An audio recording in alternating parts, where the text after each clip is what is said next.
এই আপনি আমার বাসায় কিভাবে আসলেন? আর আমার বাসায় আসছেন ভালো কথা, আমার রুমে আপনি কিভাবে ঢুকলেন? আপনি জানেন না একটা ছেলে মানুষের রুমে ঢুকতে নক করে ঢোকা উচিত? এই ভদ্রতা জ্ঞান নাই আপনার? ভাগ্য ভালো আমি প্যান্ট পরে আছি, লুঙ্গি পরে থাকলে তো ডাকরণ করে যেত। এত নির্লজ্জ বেহায় কেন আপনি? মা মা মা মা করেন কেন কোনো কিছু হলে? আপনি কি ছোট্ট বাচ্চা? ছোট বাবু হয়েছে ভালো হয়েছে, আপনার মতো নির্লজ্জ বেহায় না। মা মেলা করছিস কেন? মা মা করছি না করছি না।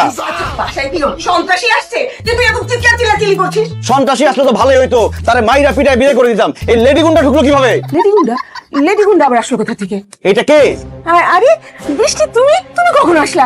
আবার এই রাফির রুমে কখন ঢুকলা? ও মা, একটা মেয়ে বাসায় ঢুকলো, রান্নাঘরে গিয়ে আমার জন্য চা বানায় আমার রুমে ঢুকে গেল, আর তুমি জানোই না? তুমি আবার চাও বানিয়ে নিয়ে আসছো? আমি তো রান্নাঘরে ছিলাম, কিন্তু তোমাকে দেখিনি। মা এসব অ্যাক্টিং বাদ দাও, এই মেয়েকে বিদায় করো এখান থেকে।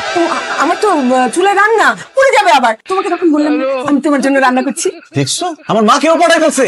আপনি এই বাসায় কেন আসছেন বলেন তো? পরীক্ষা দিতে। কিসের পরীক্ষা? আমার রান্না আপনার পছন্দ নাকি সেটার পরীক্ষা। প্রথম পরীক্ষা তো মনে হয় পাশ করে ফেলছি, কারণ আমার বানানো চা আপনার পছন্দ হয়ে গেছে। আপনি বলে ফেলছেন। চাটা খুবই বাজে হয়েছে, আমি ভাবছি আমার মা বানাইছে, এই জন্য আমি মিথ্যা কথা বলছি। আপনি পাস করে তো কোনো লাভ নাই, সারা জীবন আমি পরীক্ষায় ফেল করছি। আমি স্কুলে ফেল করতাম, কলেজে ফেল করতাম, ভার্সিটিতে কোনোদিন ক্লাসে যাই নাই। আমি 100-র মধ্যে কোনোদিন 33-এর বেশি পাই নাই।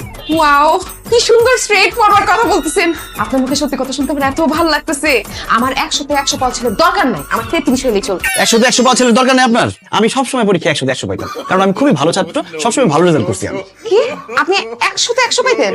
সবারই তো এরকম ছেলে ভালো লাগে, আমার এরকম ছেলে খুব পছন্দ। মানে আপনি কি পরিমাণ ছেঁচড়া নির্লজ্জ আপনি চিন্তা করতে পারেন?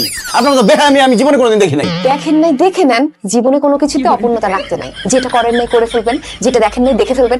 বিয়েটা তো এখনো করেন নাই, করে ফেলেন। প্রশ্নই আসে না, এই বিয়ের মতো প্যারাময় কাজ আমি আমার জীবনে কোনোদিন করবো না। আর আপনাকে বিয়ে করার প্রশ্নই আসে না। আপনাকে বিয়ে করলে আমার নিউ মার্কেটে ফুটপাতে বসে হকারি করা লাগবে। হকারি করতে রাজি আছি আমি, আমাকে অ্যাসিস্ট্যান্ট হিসেবে রেখে দেন, সারা জীবন আমি আপনার পাশে থাকবো। আল্লাহ কি পরিমাণ শ্রেষ্ঠ মানুষ। আপনি থাকেন, আমার বাসায় থাকেন, আমি বাইরে চলে যাবো দরকার হলে।